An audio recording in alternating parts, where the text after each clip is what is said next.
Everyone. I'm Sudha David-Wilp, and on behalf of the German Marshall Fund, I'd like to welcome you to this webinar on the two political parties on the eve of the conventions. It's 4 o'clock here in Berlin, and we're going to have a discussion with two prominent experts on US politics and elections. We're going to hear their views on the upcoming conventions, considering the backdrop of a global pandemic and, of course, the news about the Democratic ticket. I'm really pleased to welcome Rachel Bitecofer. She's a senior fellow at the Niskanen Center and assistant director at the Wason Center for Public Policy at the Christopher Newport University, where she teaches classes on political behavior, elections, and political analysis, and conducts survey research. She is the recent author of the book, The Unprecedented 2016 Presidential Election. And she is featured on many media outlets. And in fact, her innovative election forecasting model predicted the results, the blue wave of the 2018 midterm elections 5 months before it happened. We're also really pleased to have Professor Julian Zelizer with us. He is a professor of American political history at Princeton University. He is the author and editor of 19 books on American political history, many of them award-winning. And his latest book was published in 2019 with co-author Kevin Kruse. It's called Fault Lines, A History of the United States Since 1974.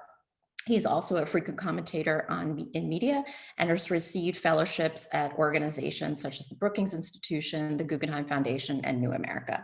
Welcome to both of you. Thank you so much for joining us. As I mentioned, I am just going to discuss with you for a few minutes, and then I'd really like to go to everybody that's logged on across Europe, or perhaps also across the Atlantic in Washington or elsewhere in the United States. And for those of you that would like to pose a question, please use the Q&A function, and I will queue up the questions and pose them to our speakers. I guess I'll start with you, Professor Zelizer. Looking back in history, have we ever encountered a situation where the conventions are going to be sort of cast in an untraditional way? I don't think we're going to see confetti or people on the floor of the arena. That's not happening. What do you think it's going to look like in the next 2 weeks? I can't tell you exactly what it's going to look like, but it will be two conventions, as far as I can see, without much of a physical presence, meaning they will be geared toward the forum where we're speaking right now. It will be virtual. The actual event, I assume, will look in some ways like what we've seen for the last few decades, meaning those of us who study politics keep talking about how the conventions have become really made for television events where the decision making is less important and the communication and outreach to the public is really what's central. So we're seeing an extension of that. The big change is there's no there. There won't be delegates on the floor in the same way, if at all. And the actual cities, which are always a backdrop for these events, will have vanished. Have we ever had, if looking back in American history, have there any time been a situation where the conventions haven't sort of unfolded as people had anticipated? Well, they've unfolded in ways people didn't anticipate. So the contentious conventions are one we have studied. So in 1968, famously, the Democrats have a convention unlike many others in which there's turmoil outside the convention on the streets over the war in Vietnam. There's turmoil on the floor. It's being televised in a kind of chaotic fashion. But this is very different. I mean, we're in a period where the physical apparatus has now been removed from the convention, which isn't something that we have seen before.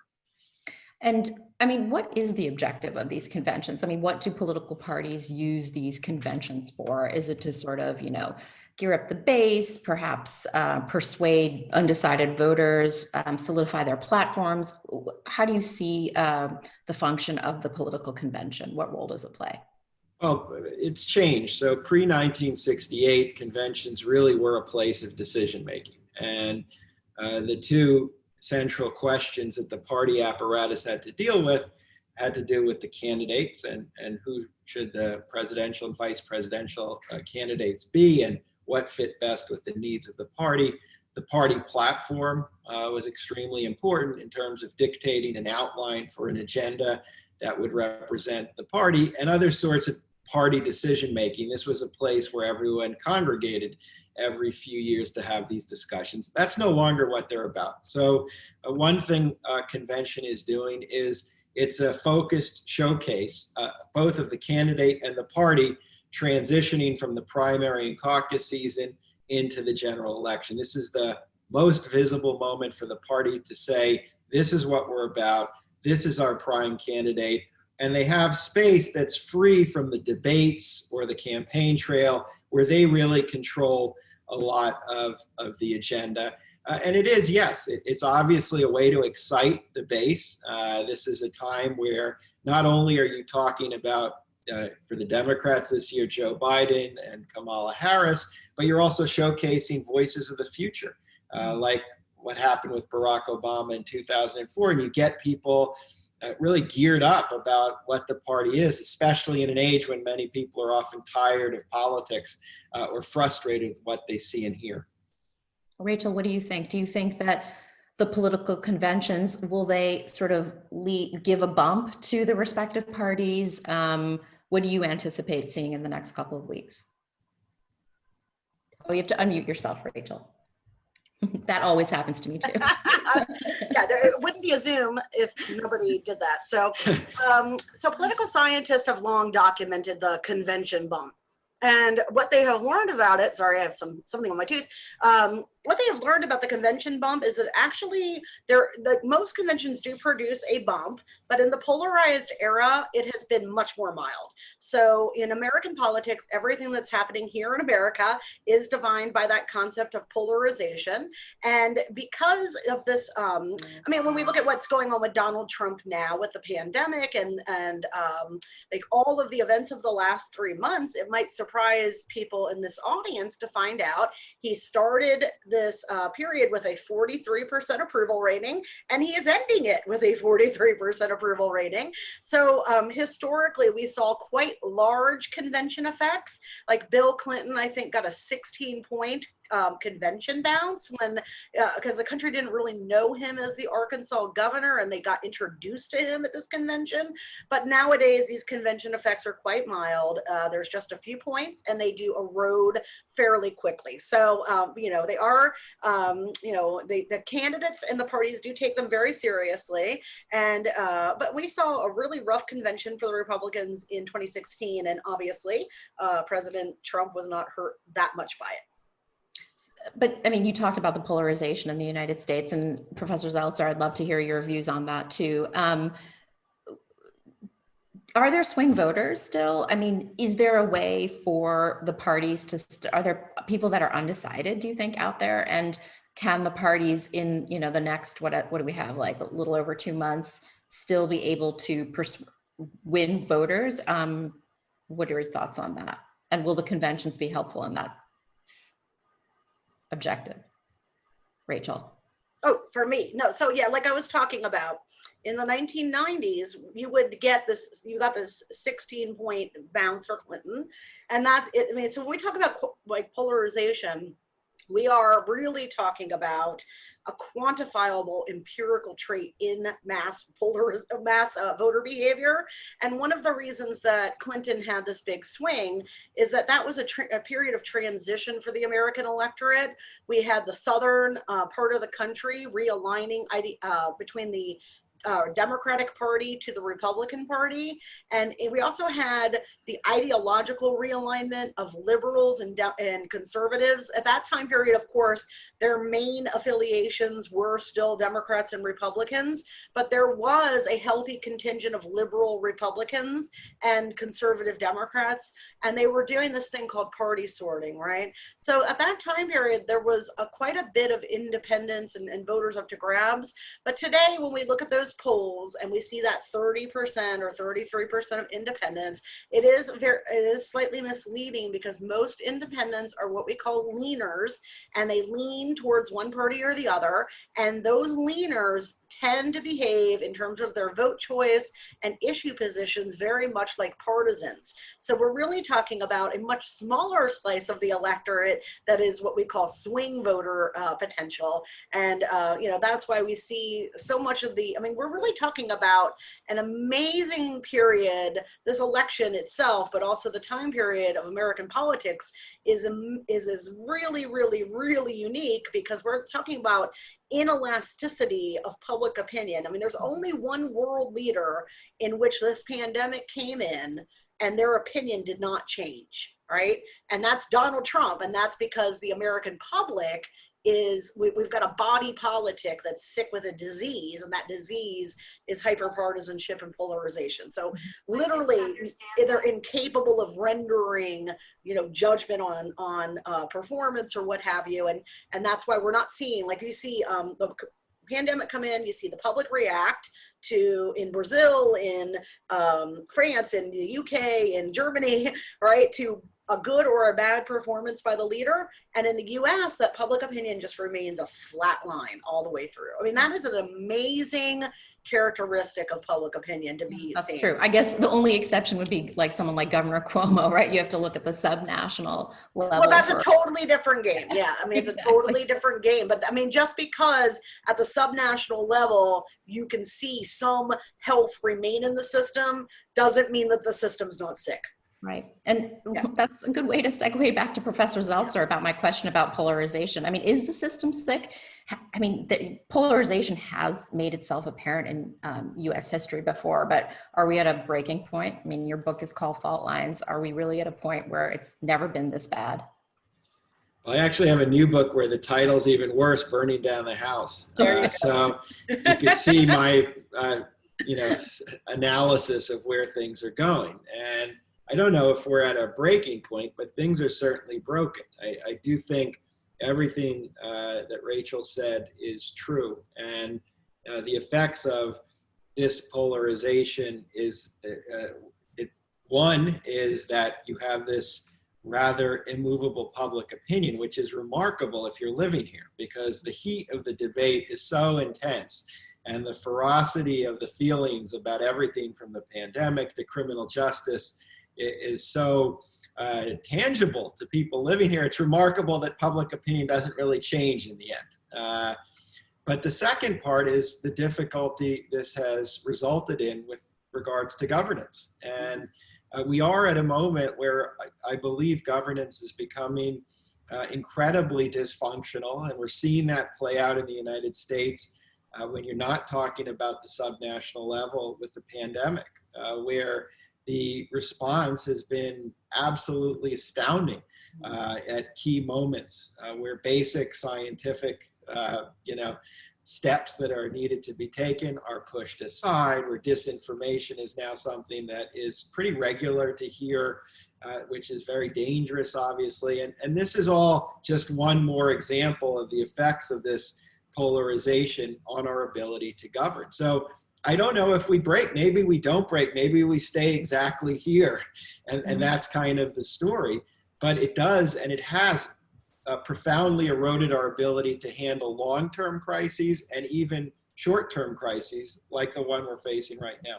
So given those descriptions that both of you sort of agree on about the hyperpartisanship in our country, what does it mean for the conventions? Will we see the two parties sort of double down on really, sort of pushing the buttons of the base and not necessarily move to the center? Because usually conventional wisdom is that approaching the general election, that candidates then move to the center, but that's not that. Will that be the case this time around?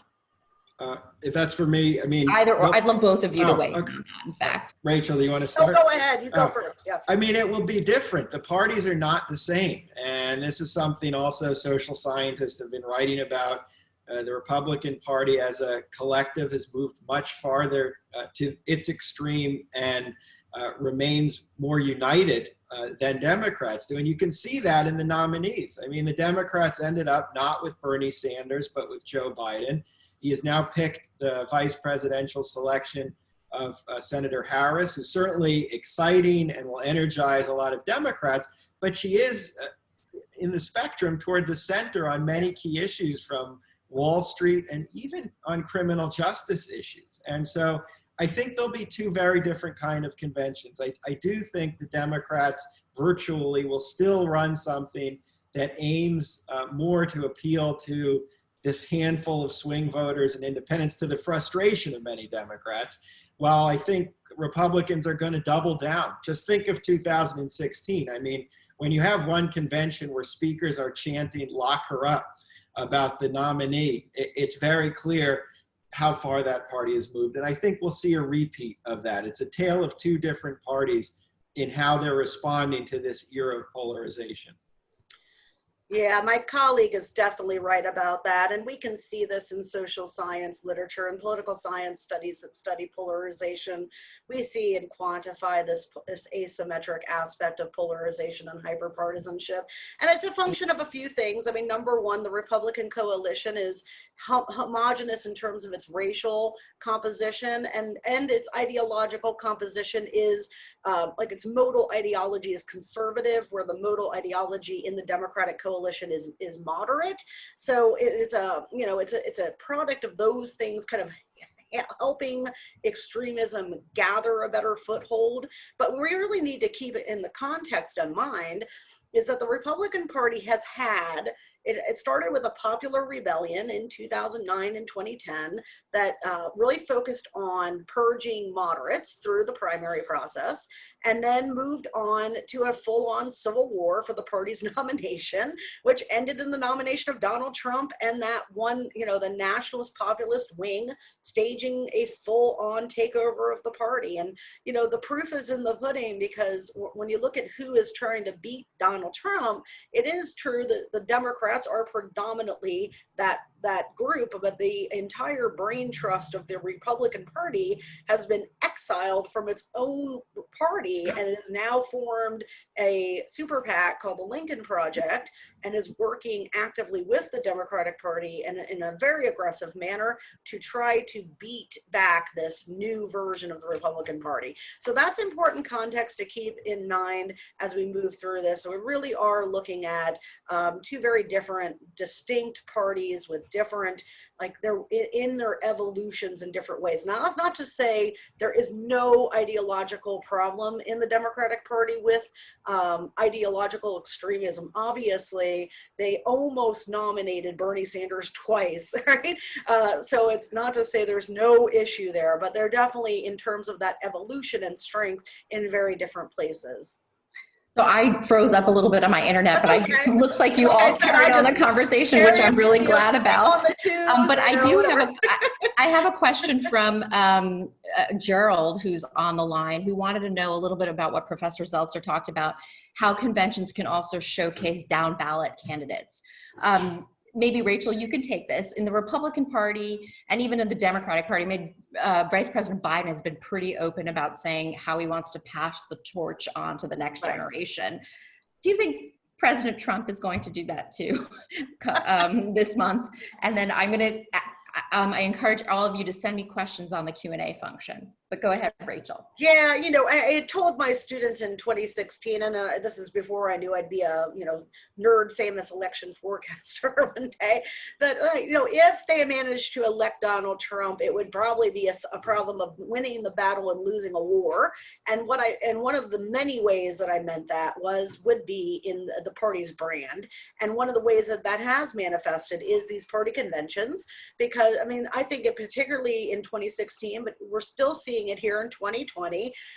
Members are citing the virus as an issue of not coming or participating in the convention.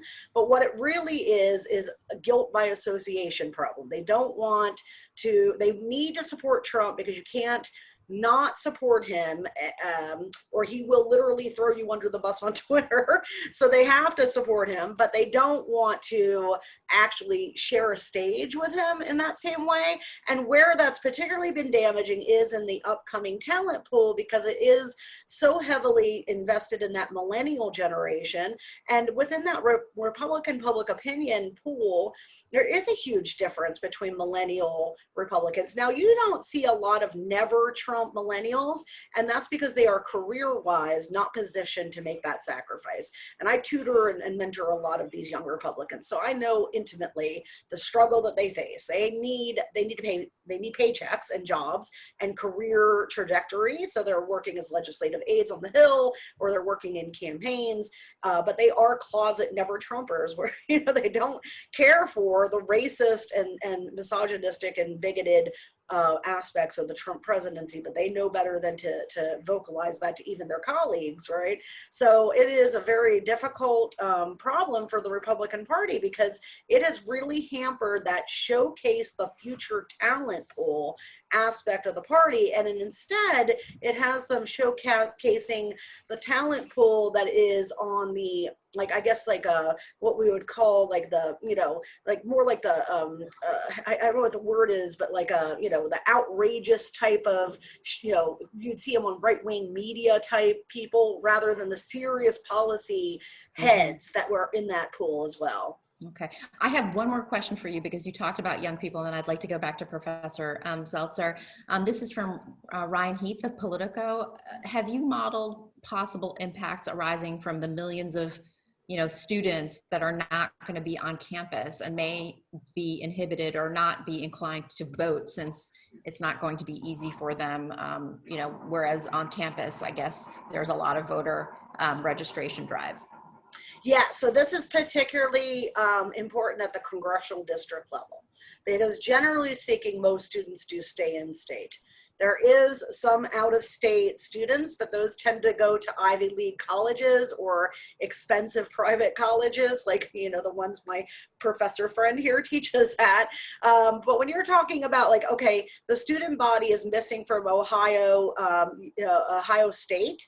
They're missing at the congressional level, but they are still in Ohio. You know what I mean? So when I'm looking at my congressional race model, I'm concerned there, but I'm not concerned that they're going to be missing from the swing state of Ohio, if that makes sense. I'm assuming that the Biden campaign is very aware that this distribution is going to be different. And it is one of just many new uncertainties that have been introduced since I first released my forecasting model, where there was very little uncertainty about turnout. And now there is a great deal, especially because the president is actively and openly talking about using his office to thwart vote by mail, to make executive orders that prevent the post office from delivering ballots. I mean, it's quite a bit of uncertainty that I'm going to be addressing really in a full-throated way in my September update of my forecast. Sorry, my coffee machine's making a little noise in the background. I don't know if you can hear that, but Professor Zelizer, I'd like to talk to you about Kamala Harris, the announcement yesterday. I guess it was something we all knew that was going to happen, that when it finally did happen, it still was a surprise and breaking news. But sort of tell us about what this means for America, someone like her, the kind of candidate that she is. What does this tell us about America today? And also maybe you can tell us a little bit more about the Democratic Party, and if you see any who are the rising figures in that party, or down ballot races to watch where the party is going to make an investment in. Well, a couple points, and if I could just jump in, I thought the points on the youth were really interesting, and I was just thinking about that as Rachel spoke, and I'll get to Senator Harris in a second, but it's interesting that there are fewer spaces for younger candidates and younger voices right now to kind of reach out. Within the Republican Party, I think they're really at a crossroads in that the party has really narrowed its appeal and is putting all its bets on an electoral brand that is not sustainable. And the younger Republicans who Rachel is talking about don't have the places where they can kind of try to trigger generational change within a party, which is so vital. And it's interesting how the convention will be a lost place to do that, because it will be Trump centered for sure, and not allow for any kind of dissent. And college campuses, in a different way, not so much voter registration, your point is well taken, but they've often been incubators for new ideas in politics. And here we are in an election year where many schools are either virtual or hybrid models here in the United States. And even when they are open, students won't be able to congregate in a very critical moment in our political history. So it's just interesting to think about what effects that might have on inhibiting new generations of leadership. On Harris, look, on the one hand, just as a political figure, I go back to what I said earlier. It gives you a flavor that there is still a sizable and prominent part of the Democratic Party which leans to playing safe and does still look for some kind of a center-left alternative as opposed to left-left alternative. It's still revealing to see the selection of Biden and now her selection. But it's remarkable to have her on the ticket as well. Her background is so distinct from the vice presidents that we have had in American history. This is another chapter to the election of Barack Obama in terms of the diversification of politics, and we shouldn't be naive to feel that this is a breakthrough in that the problems are gone in terms of race and ethnicity, because we're seeing that play out. But neither should we be so cynical to not appreciate the normalization of this pick, which is really a great part of our history that we can reach that point. And I think it's significant. She will be a prominent voice. She will be a very visible vice president, potentially part of the Oval Office, potentially a president down the line. And I think that change in what counts as a viable candidate over the past decade or two is really an important shift that doesn't solve all our problems at all, but it is a piece of progress. And do you think, will they be sort of an olive branch to the progressives? Do you think it makes sense for Vice President Biden to perhaps even announce a shadow cabinet? Rachel, please feel free to talk about this as well. Does that make sense? I mean, I know in the UK there's always this idea of a shadow cabinet. Do you think if Senator Warren is made U.S. Treasury Secretary, or would that help matters? I mean, I'll say, yes. I mean, I think Biden's already done some of this. If you just look at how his stances on policy have changed in the last few months on issues like climate change. And not only has he shifted to the left, not far left, but he's certainly shifted, and the agenda is not a centrist agenda. And he's included AOC and Sanders and allies in the discussions. He's already started that process. And I assume you will see more of that. I'm sure that Biden would be very open to someone like Senator Warren, who's a very formidable figure here with experience and gravitas into her cabinets. Into his cabinet. I wouldn't be surprised if some of that discussion is already floated around convention time, even if it's not formal, to get all elements of the Democratic Party. Ultimately, though, they don't even need that. The thing that will unite center and left is President Trump. Nothing is as unifying as having him in the Oval Office, and nothing is as unifying as the idea of 2 terms of this current administration. That's right. I mean, you don't anticipate sort of policy hampering consensus at the convention. And, one of the participants, Johannes Plessner, who works at a think tank here in Germany, is asking if there's anticipation for policy changes as Manafort worked to change policy on Russia during the Republican convention in 2016. You don't see anything like that happening, like defunding the police. I don't think the Democrats are probably going to get into the nitty gritty of things, like, as you say, because they want to focus on winning against Trump. There's nothing really, right? Yeah. What about Rachel? What do you think? Yeah, no, atmospherically, I mean, that's what my forecasting work is really based on. And it argued when I really argued this in the midterm forecast, but, the presidential forecast, it said, look, in 2016, it was all about nitpicking and arguing and inviting intra-party factionalism. And in 2020, it's going to be about the other guy. It's going to be about the existential threat this nation is facing. Now, that isn't to say that extremism will be stamped out and it will be a complete unity. There is under 30 group. This is a product of the media environment that we live in. So alt media, I mean, alternative left media, not alt-right like stuff, But like the progressive media world, there is a lot of focus on intra-party issues, right?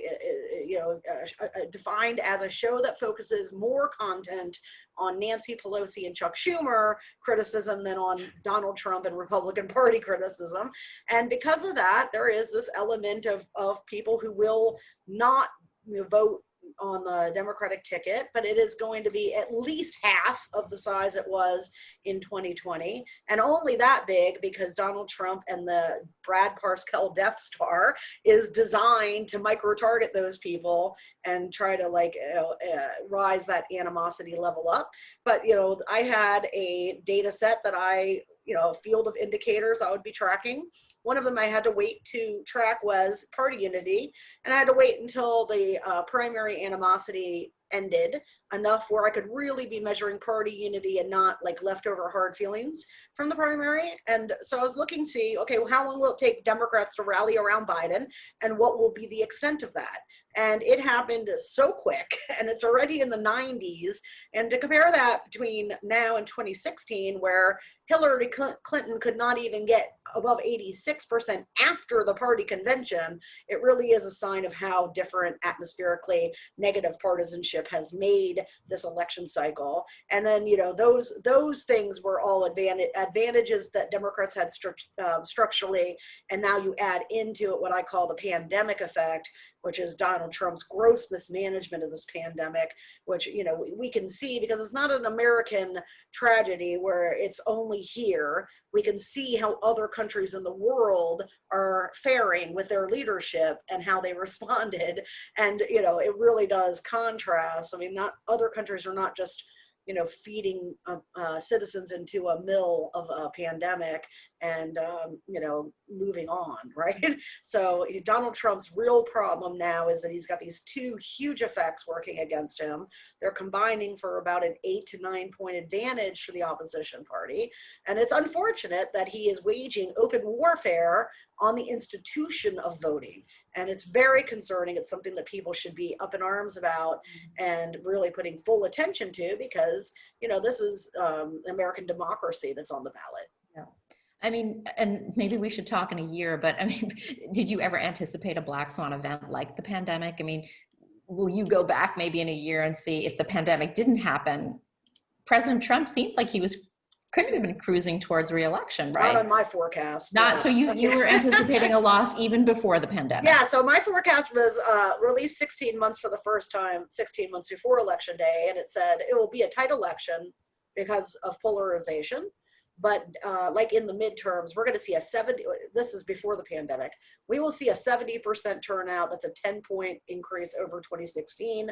It's because, Trump managed to sneak in over an infighted and complacent, she gave speeches on Wall Street, Democratic electorate that also, Clinton went with the double white moderate ticket, which is not wise when your party is racially diverse. So anyway, the mistakes that they made in 2016 would not be repeated.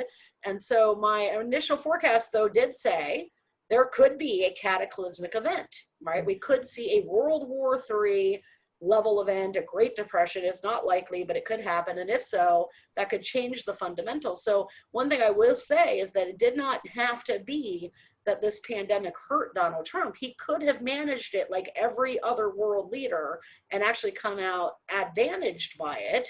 But instead, the set of policy response choices that he made are not rational for somebody who's seeking re-election or trying to manage a pandemic. They were really, really strange policy response choices to, manage a pandemic. So he really did dig himself into a double hole. And Professor Zelizer, in terms of, election issues, usually foreign policy doesn't play a role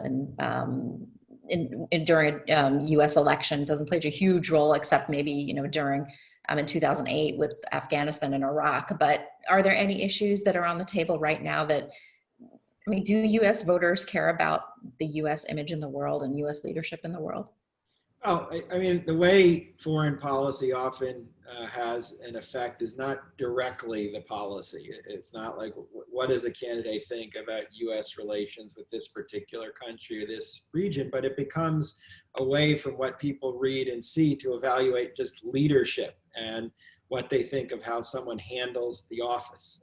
And I do think it's an informal part of what goes into the mix of how people think of candidates. And right now, we're not in a moment where any particular military conflict is on the minds of the country. And even some issues which might have been more relevant in terms of NATO and how does the administration view international institutions could have been part of what Biden's talking about. He might still talk about it, but certainly the US and the world will matter. This is a global pandemic, and I don't think everyone is convinced this is a one-time occurrence at this point. And we're in a international public health crisis. And part of what the US faces is how do we interact with other countries in dealing with these as they spread, including COVID-19, which we're in the middle of right now.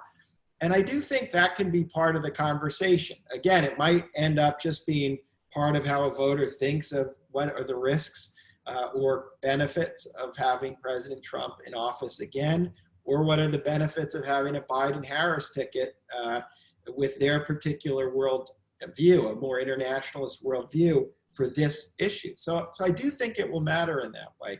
We're not alone, and I think the pandemic has shown it. Yeah, especially if the Biden team makes it, in a digestible way, right? Right. So like a really good way to explain the United States condition in terms of the global stage under Trump is to explain that right now you can enter more countries with a North Korean passport than you can with an American one. Well, that is a very stark way.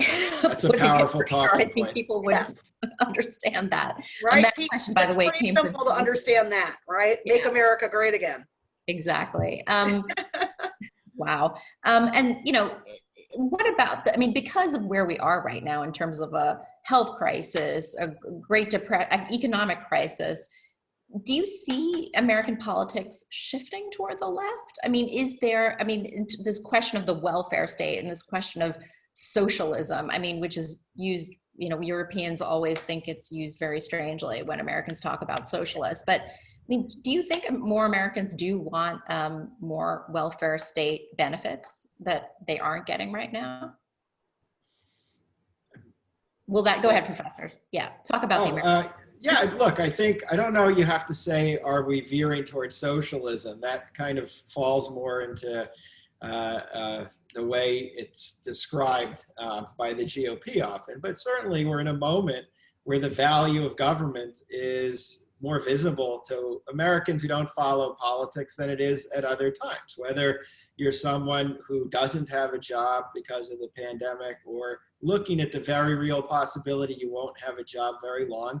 Unemployment benefits become something more tangible in your life. We're talking about public schools and how public schools are funded and structured, which is part of government. And I do think there's going to be more concern and support for making sure those institutions work. And obviously at a broad level, even though we don't always think of it that way, our public health system is a very important part of our national infrastructure. The CDC is big government.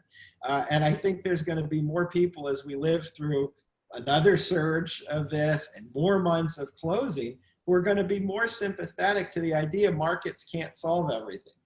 And there's a lot of space for government. That doesn't mean socialism, but It certainly means more opportunity for proponents of government to make their case now. And you're also seeing that at the local level and state level, which is what you discussed earlier. You have governors such as Governor Cuomo, who've been very aggressive and proactive since this unfolded in taking steps such as shutting things down, not allowing certain businesses to open, which in other periods would be unimaginable, to having surveillance of restaurants to make sure in the city, New York City, they're not kind of violating the rules. There's more support for that. So yes, I think we are in a moment when that will become more appealing, even in some of the red states at some level. Rachel, Yes, I mean, but do you think, yeah, I was going to say, it's maybe I shouldn't have said socialism, but this idea of big government, if you didn't use that term, do you think conservatives and progressives actually do want big government? I wouldn't say that, but more, you know, a robust, a resilient government. Do you think well, that's something? yeah, I mean, it's important to recognize the conservatives- constraint that the debate's going to happen in anyway, because it is going to happen under the debate terms of big government and socialism, right? I mean, it would be nice if we could strip the language of those loaded rhetoric words that are meant to thwart the conversation and keep it from being on the substance, but that won't happen in American politics. So don't feel bad about using it. It's certainly something that proponents or you know, people in the US are going to have to be comfortable with navigating. And I think this is really going to see something very interesting, because number one, generationally, to answer your question, yes, the American system is moving leftward in its public preference towards policy. It is a natural pendulum switch because we had Reagan come in, and we had a system of Keynesian economics and, you know, heavy infrastructure buildup. And then Reagan comes in and says, you know what we can do? We're going to take the marginal tax rates, we're going to slice them in half, right? And we're going to do this new system where it's limited government, you starve the beast, the less government, the better. The, you know, government that governs least is the best, and you have a paradigm that the country's operated under for 50 years. And that has given rise to these generations, Gen X, a little bit, but really millennial and Gen Z, who have been punished the most under the system economically, and who are rejecting it in a full tilt press, right? And that was already happening because the first recession hit them hard, and now this what is amounting to a Great Depression is hitting them. Best case scenario, they get some pretty weak aid relief in a CARES 4 package, but they're certainly not going to get anything robust, and even maybe under a Biden administration. So we're really looking at long-term economic woe here in the US. And I think we are going to see an opportunity too, if Democrats recognize it, to come full-throated over this concept of limited government, starve the beast paradigm, and rephrase this debate to okay, you don't want a government that's so weak it can't manage a pandemic, it can't respond to a Great Depression, and you know, if they're smart, they will rephrase it and reframe the debate to effective government, you know, and kind of push back at that ad hominem that the Republicans have been really good at thwarting change for a long time. But as the professor pointed out, you know, it's one thing to tell people big government's going to come, it's going to ruin your life, it's going to be socialist when they're fat and happy, but when they're starving to death and they have no health care, you know, that stuff is a lot more attractive. And I mean, would you say Reinhardt is asking a question about military conflict in Asia with China, for example, but wouldn't you say that is also something that sort of unifies voters both on the right and the left? People are war weary in the United States. Is this true? Oh, they're very war weary. I mean, that's why our hands have been tied through 2 administrations. One of them is just incompetent, but the other one, the Obama administration, was, you know, could not respond in an aggressive way to foreign policy. And I mean specifically like the Syrian civil war, right? Take away Iraq and Afghanistan and the folly of those wars and the way that Assad would have been responded to with the genocide in Syria, quite different, right? I think we would have seen something very similar to the Clinton response in Bosnia, and we would have seen many, many less people dead in Syria. Right? So yes, in the United States, any person that's elected to the presidency, Republican or Democrat, is going to have their hands tied by a war-weary public that does not want to get entangled. I'm frankly surprised and really deeply concerned if Donald Trump is elected for a second term that we won't see a country like China say, you know what, it's one thing to like kind of milk them slowly, but maybe we go in for the kill, because we are so weakened right now that, you know, it's definitely in every foreign entity's interest for Donald Trump to be reelected, because we're destroying ourselves. He can't keep, you know, the World War, the year of the plague and the World War II straight. Like he's not coherent. So like, you know, it's definitely within their interest to have that man in charge of the country. Okay, we only have about 2 minutes left. I'll have each of you maybe just offer some closing remarks. I mean, Professor Zelizer, what do you think? I mean, if Biden and Harris are successful, will they have time to create a legacy in 4 years, considering all the, things that the country is dealing with right now? Essentially, they're going to maybe, they want to be proactive, but there's going to be a lot of cleaning up to do, wouldn't you say?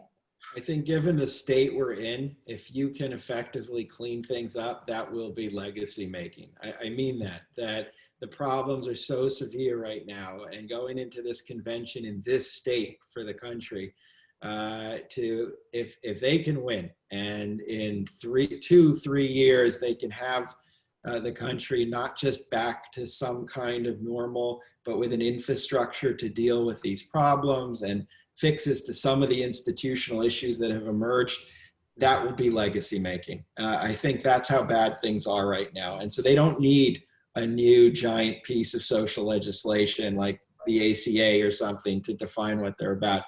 They just need to be fixers, and that would be transformative at this moment.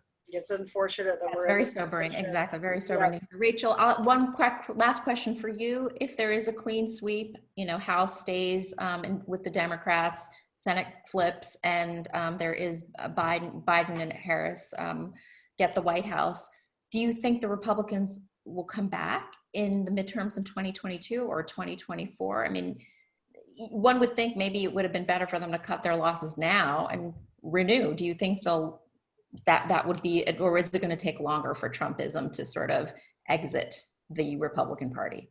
So it's really going to depend on, and I cannot, again, I can't believe that I'm having to say these things, because it does, as a ideological moderate and a pragmatist, it does feel weird coming out of my mouth, but I have gotten used to it, and I feel it's important to do so as a serious person that people take seriously.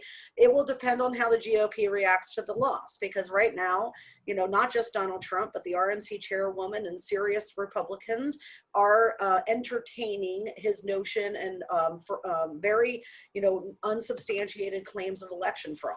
And if they don't accept the election results and help engage in a peaceful transfer of power, and we do see violence break out, and we do see issues in the streets of America in November, then I honestly don't know what would happen. So, assuming that they would accept the loss and that we don't see the post offices closed to prevent ballots being counted and all kinds of things that, in America, I never in a million years, even as an expert in polarization, thought I would see, then, I would think that they could have a good midterm, assuming that they do kind of revert to the middle.